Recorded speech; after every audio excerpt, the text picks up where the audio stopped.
हमारी भारतीय वैदिक संस्कृति कब सुरक्षित रहेगी? जब हम अपने ऋषियों की बताई हुई जो परंपराएं हैं उन्हें अपने घर में, परिवार में, बच्चों में उन्हें हम ढालने का प्रयास करेंगे, लाने का प्रयास करेंगे, तो वो संस्कृति, वो परंपराएं सुरक्षित रहेंगी।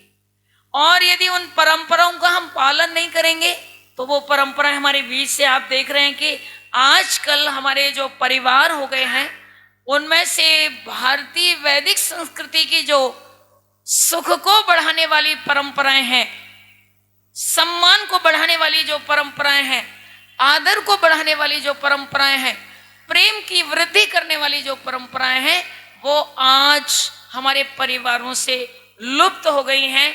उसका एक बहुत बड़ा कारण है, स्वामी महर्षि दयानंद सरस्वती कहते हैं, जो भी आपका श्रेष्ठ कार्य हो उस श्रेष्ठ कार्य में क्या करें? आप किससे आरंभ करें? यज्ञ करके।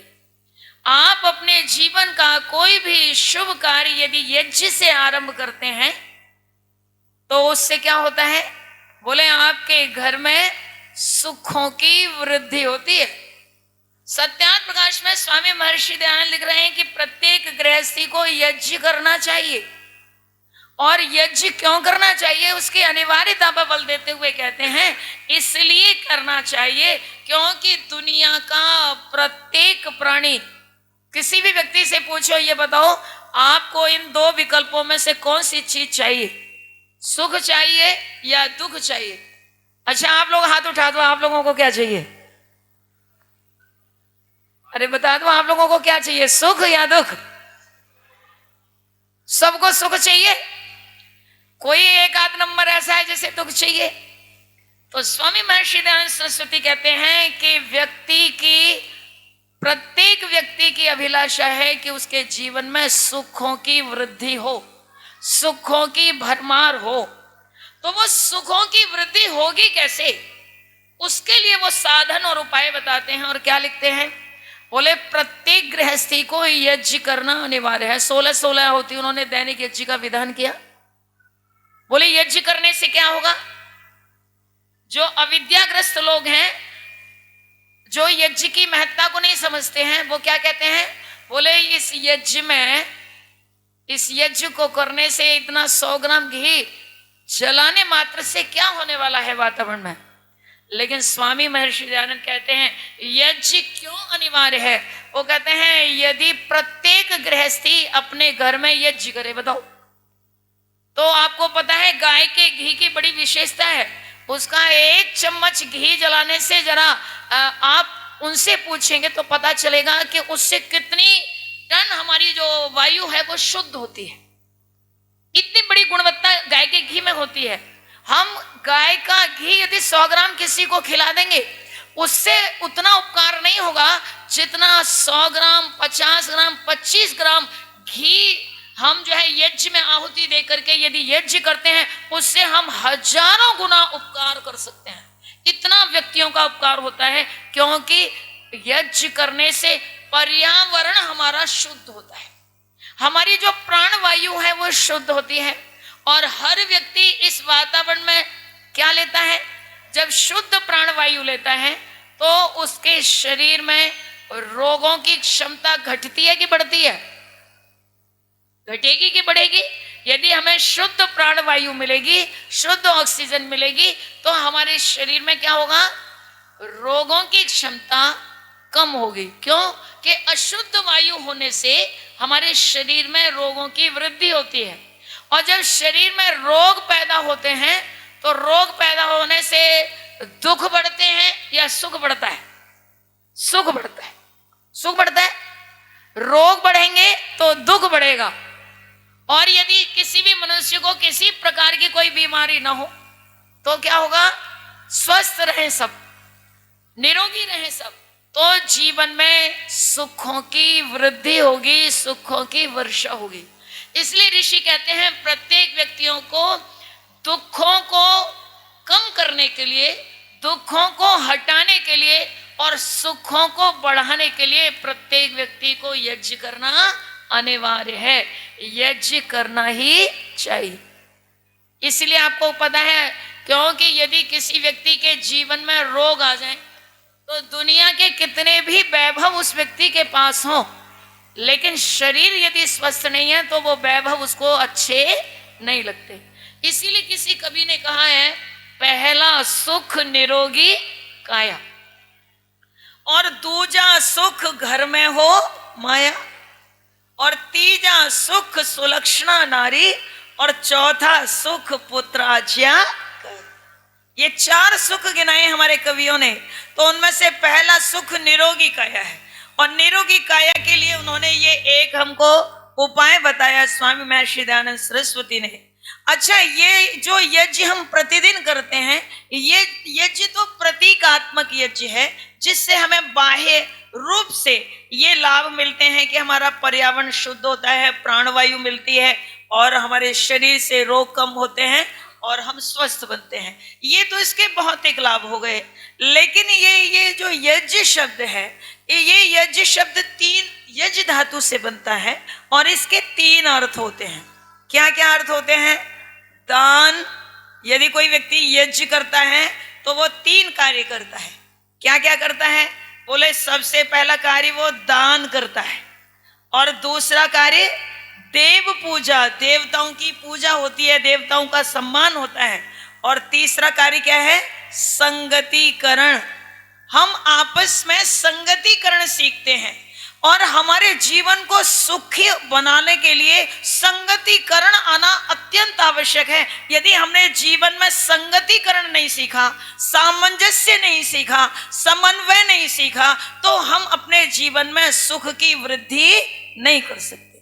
सुख की वृद्धि करने के लिए आवश्यक है कि हमें सुख जो है समन्वय करना आना चाहिए, एक दूसरे के साथ सामंजस्य करने आना चाहिए। आपको पता है, इस संसार में 3 प्रकार के लोग हैं।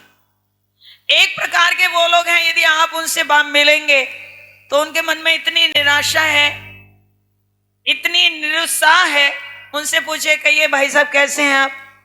तो कहेंगे, बहन जी ठीक है, कट रहा है समय, दिन कट रहे हैं, और क्या है। कहीं कोई उल्लास नहीं है, जीवन के प्रति कोई प्रसन्नता नहीं है, वो जीवन को काट रहे हैं। और दूसरे प्रकार के व्यक्ति कौन से हैं? तो यानी अस्थि, मतलब उनका अस्तित्व है, पर वो अस्तित्व उनके लिए कोई महत्व नहीं रखता। दूसरे प्रकार के हैं दुरस्ती, जिन्हें इस दुनिया में कुछ अच्छा नहीं दिखाई देता, सब कुछ खराब ही खराब। उनकी पहली दृष्टि इस समाज की, परिवार की, व्यक्ति की खराइयों पर केंद्रित होती है। वो कहते हैं, बताओ ये मोदी आ गया, ये मोदी क्या कर रहा है, इसने ये नहीं किया, उसने वहां, उन पर 160 सूची होती है इस समाज की खराबियों को देखने की। तो दूसरे प्रकार के वो लोग हैं दुरस्ती, उन्हें संसार में सब कुछ खराब खराब, बुरा बुरा दिखता है। और तीसरे प्रकार के वो लोग हैं जिनका जो उद्देश्य है, जिनका जीवन है, उनसे मिलिए और उनसे पूछिए, भाई साहब आप कैसे हैं? तो वो क्या कहेंगे?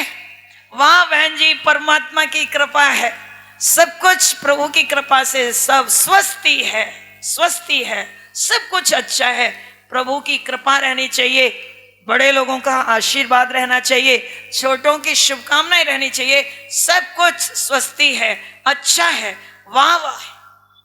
केवल 3 व्यक्ति हैं, तीनों में चिंतन का अंतर है।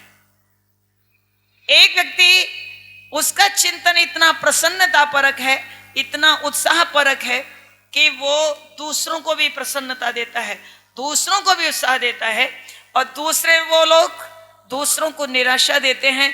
यानी कहने का मतलब है उनके जीवन की, एक कवि कहता है, जैसे पत्थर और नगीने में बहुत बड़ा अंतर है, जैसे पत्थर और नगीने में बहुत बड़ा अंतर है, ऐसे ही श्वास लेने में और जीने में बहुत बड़ा अंतर है। कुछ लोग जीवन कैसे काटते हैं? कवि ने कहा कि जिए जा रहे हैं, जिए जा रहे हैं, जीने का मतलब पता कुछ नहीं है, और श्वास आ रहे हैं और लिए जा रहे हैं। कुछ लोगों का काम है श्वासों को पूरा करना, लेकिन हमारे जो विद्वान लोग हैं वो क्या कहते हैं? बोले जीवन कौन जीना जानता है? तो कहते हैं कर ले भला होगा भला, अंत भला है। कर ले भला होगा भला, अंत भला है। बस यही संसार में जीने की कला है।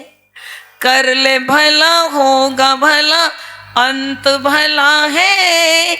बस यही संसार में जीने की कला है। तो हमारे विद्वान लोग क्या उपदेश देते हैं कि देते हैं संसार में जीने के लिए जरूरी है, परमात्मा ने आपको बुद्धि दी है तो आवश्यक कार्य है आपके लिए उपकार करना, और उपकार भी नहीं परोपकार करना, दूसरों के लिए कुछ करना, दूसरों के सुखों को बढ़ाने में वृद्धि करना, ये आपके जीवन को जीने की एक कला का माध्यम है। तो मैंने आपको कहा कि जब व्यक्ति यज्ञ करता है, अब जैसे इन्होंने देखा आपके सामने दो नमूने हैं, एक ये वैदिक परंपरा वाला ये परिवार है जो ऋषियों की प्रणाली को आगे ले जा रहा है और तीसरी पीढ़ी में ले जा रहा है। दादाजी, परदादाजी, पिताजी और वो जो है पंती जी आ गए। तो इतनी 4 पीढ़ियों में ये जो परंपरा है ये ऋषियों की परंपरा का निर्वहन करते हुए निरंतर आगे बढ़ रहे हैं। और दूसरी परंपरा वाले वो परिवार हैं, आप देखो वो लोग भी 1-1.5 लाख रुपए खर्च करते हैं और क्या करते हैं, वो किसी रेस्टोरेंट को ढूंढते हैं और इतनी देर में यहाँ पर क्या हो रहा होता है, उनके यहाँ रेस्टोरेंट में लोग खाते हैं, पीते हैं, मौज उड़ाते हैं।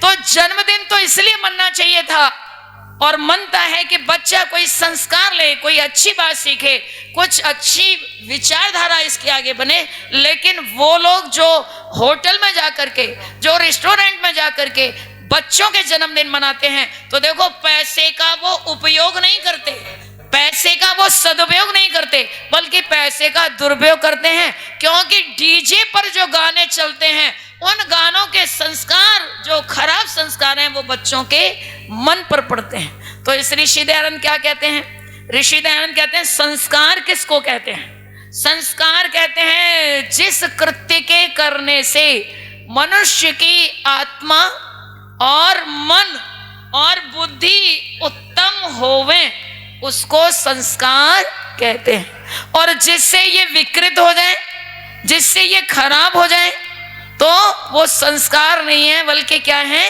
कुसंस्कार है। तो कहने का तात्पर्य है, मैंने आपको बताया कि ऋषि दयानंद है ये संस्कार के, आप देख रहे हैं वो जन्मदिन मनाएंगे तो कैसे मनाएंगे। एक कवि ने एक गीत लिखा, वो लिखता है आजकल के जो जन्मदिन बच्चों के मनते हैं ना, ये छोटे छोटे से जो बच्चे होते हैं, अब उन्होंने ये परंपराएं तो घर में देखी नहीं। अब वो बच्चे क्या देखते हैं, उनके यहाँ जन्मदिन मनाने की, उनके यहाँ जन्मदिन नहीं मनता है, हैप्पी बर्थडे मनता है। हैप्पी बर्थडे कैसे मनता है, तो बच्चे ने शुरू से ये देखा है कि हैप्पी बर्थडे में उल्टी परंपरा सीख रहा है बच्चा। मोमबत्तियां बुझा दी जाएंगी, केक काटा जाएगा और बच्चे को ये पता होगा कि मेरे जन्मदिन पे, मेरे हैप्पी बर्थडे पर जितने लोग आने वाले हैं मुझे कुछ दे के जाने वाले हैं, वो मेरे लिए गिफ्ट और उपहार लेके आएंगे। तो वो बच्चा, ये पाश्चात्य संस्कृति के लोग जो जन्मदिन मना रहे हैं, ये बच्चे को देवत्व की भावना नहीं सिखा रहे, ये बच्चे को बचपन से ही लेवता सिखा दे रहे हैं। वो लेना सीखता है, देना नहीं सीखता। और यज्ञ करके जब वैदिक ये जन्मदिन मनाए जाते हैं तो यहाँ बच्चे का हाथ लगवा करके विद्वानों के चरण स्पर्श कराए जाते हैं, अभिवादन कराया जाता है और बच्चे के हाथ से दक्षिणा दिलाई जाती है। तो वैदिक परंपरा के अनुसार जब जन्मदिन मनते हैं तो बच्चे में सदाचार के गुणों का विकास होता है। और ये पाश्चात्य संस्कृति के अनुसार हम जब जन्मदिन मनाते हैं, उनका चित्र एक कवि ने खींचा है और क्या कहता है, डूब गया संस्कृति का बेड़ा, डूब गया संस्कृति का बेड़ा, तो भारत का क्या होगा, लुट गई पूंजी परंपरा की, तो भारत का क्या होगा, तो भारत का क्या होगा।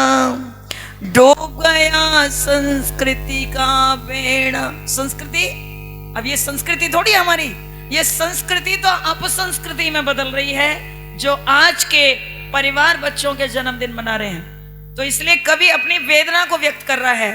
डूब गया संस्कृति का बेड़ा, तो भारत का क्या होगा। लुट गई पूंजी परंपरा की, तो भारत का क्या होगा, तो भारत का क्या होगा। तो वो चित्र खींच रहा है, जन्मदिन का चित्र खींच रहा है और क्या कह रहा है, बर्थ डेट पर केक कटे। जन्मदिन पर आजकल क्या हो रहा है, रेस्टोरेंट में जाकर के, होटल में जाकर के जन्मदिन मन रहे हैं, तो क्या हो रहा है, बर्थ डेट पर केक कटे, पर वर्षगांठ का नाम नहीं। आप देख रहे हैं पहले परिवारों में क्या होता था, जब बच्चे होते थे, जन्मदिन मनते थे, तो वर्षगांठ के रूप में बड़े बड़े मंगलचार हमारी माताएं बहनें गीत गाती थी। तो कवि कहता है, बर्थ डेट पर केक कटे, पर वर्षगांठ का नाम नहीं। रोली चावल गीत बधाई, न्योछावर का काम नहीं। रोली चावल गीत बधाई, न्योछावर का काम नहीं। अब अपनी पीड़ा को व्यक्त कर रहा है, बोले ये सब तो लुप्त हो गया है, ये तो कुछ हो ही नहीं रहा है, और जो हो रहा है वो कितना हमारे लिए खराब है, हम सबके लिए दुखद परिणाम देने वाला है। वो चित्र खींचता है और क्या कहता है, भेंटों की होती भरमार। बच्चे के लिए भेंट लेकर के आ रहे हैं, और बच्चे के मन में, बच्चा भी उसी दृष्टि से उन लोगों को देख रहा है जो भेंट लेके आ रहा है, जो कुछ गिफ्ट लेकर के आ रहा है, उसे बड़े रेस्पेक्ट से देखता है। और जो उसके लिए खाली चला जाता है आशीर्वाद लेकर के, तो उस बच्चे की दृष्टि उसके लिए भी बदल जाती है, ये अंकल ये आंटी मेरे लिए कुछ नहीं लाए, ये बेकार है। तो कवि अपनी पीड़ा को व्यक्त करता है और क्या कहता है, भेंटों की होती भरमार, धन वैभव का हुआ प्रचार, तुला प्यार जब स्वर्ण तुला पर, आशीषों का क्या होगा। डूब गया संस्कृति का बेड़ा, तो भारत का क्या होगा। लुट गई पूंजी परंपरा की, तो भारत का क्या होगा। आपने देखा ना, यहाँ विद्वानों ने सभी ने मिलकर माता पिता और बच्चे को आशीर्वाद दिया है कि नहीं, तो ये आशीर्वाद महत्वपूर्ण है कि नहीं। तो इसलिए वो अपनी वेदना व्यक्त करते हुए कवि कह रहा है, बोले यही नजारा चलता रहा तो ये वृद्ध जो अनुभवी लोग हैं, इनके आशीर्वादों की वैल्यू फिर कौन आंकेगा। तो इसलिए वो अपने कष्ट को ये व्यक्त करता है। तो मैंने आपके समक्ष ये बात रखी है, ये परिवार, पूरा परिवार बहुत ही बधाई का और संगतिकरण, हम एक दूसरे के साथ समन्वय बनाते हैं, एक दूसरे से सीखते हैं, तो हो सकता है अन्य लोग भी इसी प्रकार का अपने पुत्र का, पुत्रियों का जब जन्म दिवस मनाएंगे, कोई आयोजन करेंगे, तो इस कार्यक्रम से प्रेरणा लेंगे और प्रेरणा लेकर के विद्वानों को बुला करके उनके उपदेश कराएंगे, और अपने घर के लोगों में, परिवार के लोगों में और आगंतुक जो रिश्तेदार हैं, समाज के लोगों में एक ईश्वर के प्रति, संस्कारों के प्रति, जीवन के कर्तव्यों के प्रति एक संदेश देने का काम करेंगे। 100 से अधिक देशों में देखा जाने वाला, सर्वाधिक लोकप्रिय और सबसे अधिक फॉलोअर्स के साथ पूरी दुनिया में आर्य समाज के विचारों का प्रचार करने वाला एकमात्र चैनल वैदिक प्रचार।